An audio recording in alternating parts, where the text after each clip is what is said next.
eto guys, sa inyong tatlo, bukas na ang finale ng Hating Kapatid. It is! So ano ba? Ano bang excited! Ano bang mga mamimiss ninyo sa set? And ano yung mga gusto ninyo i-share na never before seen na mga nangyayari sa inyo backstage? Share naman kayo nung ano mga ikaka-excite ng mga fans ng Hating Kapatid because your show is doing so well. Congratulations, guys. Thank you. I'll do it first. Ikaw muna. Okay, Ayaw so umiyak, bro. to be honest, there was a time na parang lahat kami we're holding something very heavy in our life. 'Di ba? Parang lahat tayo 'yon. So, nagkaroon kami ng isang malaking it was not even like an open forum, but it was just a simple lunch. And then we started sharing our pain sa isa't isa, ganon. And then, dun ko na-experience first time na pumasok ako sa trabaho, pero hindi ko naramdaman na nasa trabaho ako.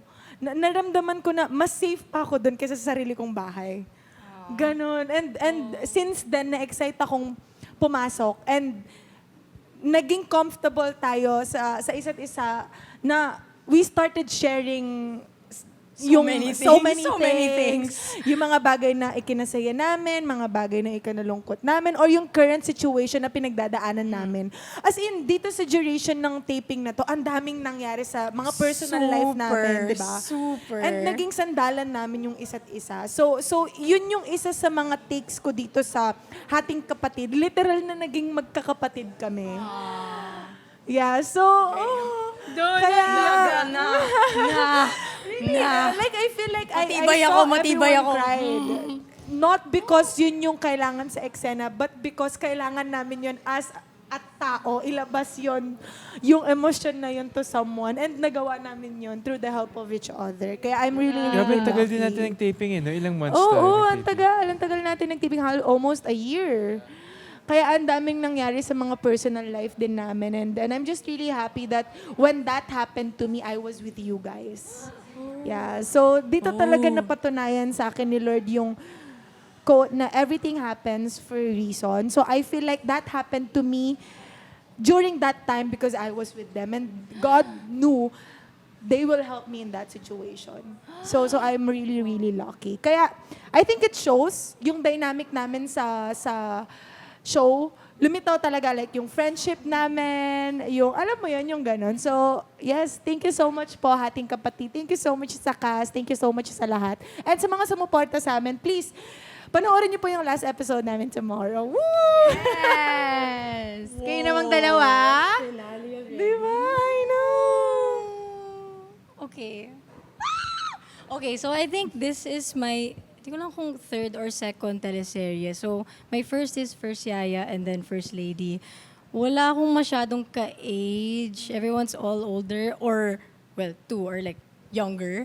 So, ito yung first time na, oh my gosh, parang new student ako sa school. Like, oh, people around my age. So, very exciting. Tapos, I'm in my own world na, which is yun nga, yung school world. So, yan yung very exciting for me. But I was also nervous kasi nga, I don't know how to, in a workplace, I don't know how to interact with yung mga ka-age ko. So I'm like, oh my gosh, paano ba to? Like, hey, what's poppin', y'all? But in fairness, I think since day one, parang nag-click agad.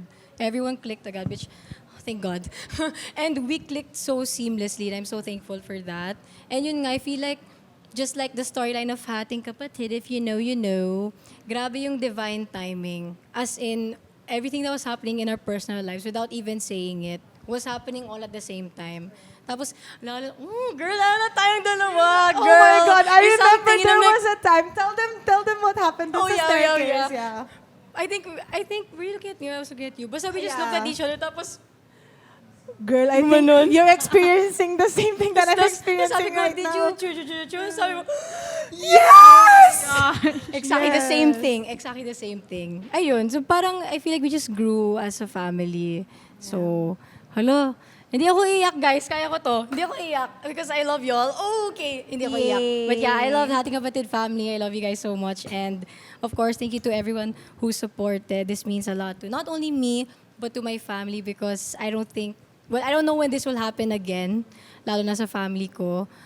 This is a once-in-a-lifetime opportunity. So, from the Legaspi family, we are so thankful for this opportunity. And thank you to those who supported. And please watch the finale tomorrow. You won't regret it.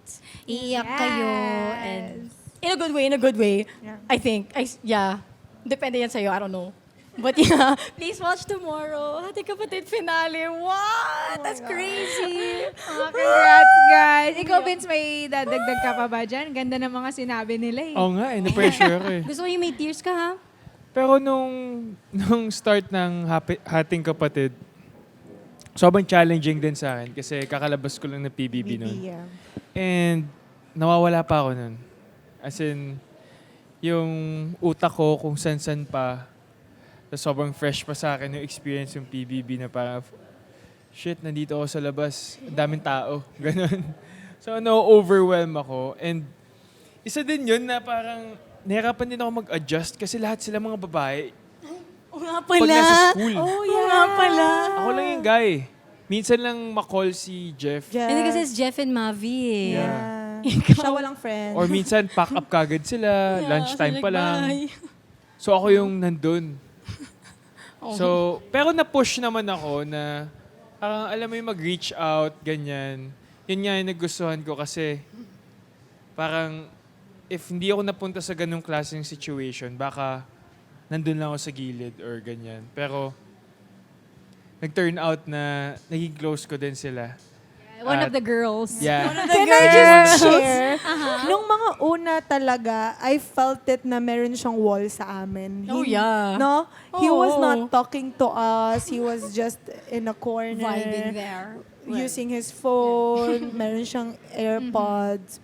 Ganyan. And then naramdaman ko na he's warming up to us. Siya na mismo yung pumupunta sa tent namin. Ganyan. And then he's starting up yung mga Wow. conversations. So parang sabi ko, Social butterfly. we were even actually, of course, syempre excited kami because PBB was very popular, Oh, yeah. 'di ba? Sobrang trending niya. So we were asking him questions and then he Oh, was yeah. like one answered dot. Yun na Walang yun. walang Oh, ano. yung Isang tanong, isang Dot. sagot. Ay, Yeah, thank you. ganun Salamat siya. sa kwento. So ang Love hirap it. magkaroon ng conversation with Yeah, yeah, Vince yeah, that yeah. time. But then, as time goes by, siya na mismo yung, sabi ko, ganito ngayon na experience ko dyan. He was Oo even nga. talking about cars. He was talking about yung journey niya sa, ano yun, sa, yung tatakbo-takbo ka sa Chairo? High Rocks! So parang yung tatakbo-takbo ka. Sabi ko, diba, nag-open na siya. So, yeah. Okay, at least naman talagang at the end of it all, naging close talaga kayong lahat. Naging Social family butterfly. talaga. So, yes, mga kapuso, Hating Kapatid finale po tomorrow. Thank you so much, Cassie, for being here with us. Thank you so much, I guys. love it Pero here. syempre, meron pong papasok. Sino? At ano ba ang papasok? Happy birthday, everyone! Happy birthday, my love! Happy birthday, Vince! Thank you, guys! Ay, grabe. May ganito pala. Happy birthday to you! Thank you. May co-Pisces. Grabe. Happy birthday to you! Thank you, Happy birthday! Happy birthday! Ano lang kasi magkalapit lang yung birthday namin ni Thea. March 7 ako. Tapos siya March March 8. March is... isang araw na difference. Isang araw. Yeah. Kaya alam mo, May talagang, difference. actually madami kami similarity nito. Oo, madami Vince, kaming kaya rin similarity. kami nagkiklik. I think you have to Wait, blow make your a candle. wish. Pero make a wish first. Make a Okay, wish, make a make a wish. wish, make a wish. Si Thea muna. Yay! Happy birthday, Thea! Happy birthday! Thank you. Aw. Okay, Vince. How about Vince? Make a wish.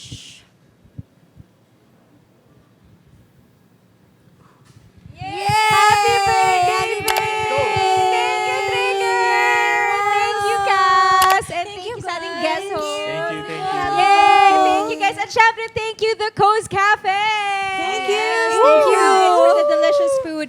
Once again, you can visit them at 815 Banawa Street, Santa Mesa Heights, Quezon City. And you can also follow all of their social media accounts para updated kayo sa kung anong mga nangyayari dito sa Coast. And kung ano yung Sa- menu at the nila. Coast Cafe. Yes. Itutuloy Follow namin. and get a kiss. Pero itutuloy namin syempre yung kainan niyo birthday celebration Yes. off camp. At ubusin namin tong food. Thank you guys once again. Next Friday ulit, Triggered Fam at 7 p.m. Thank you mga ka-Trigger!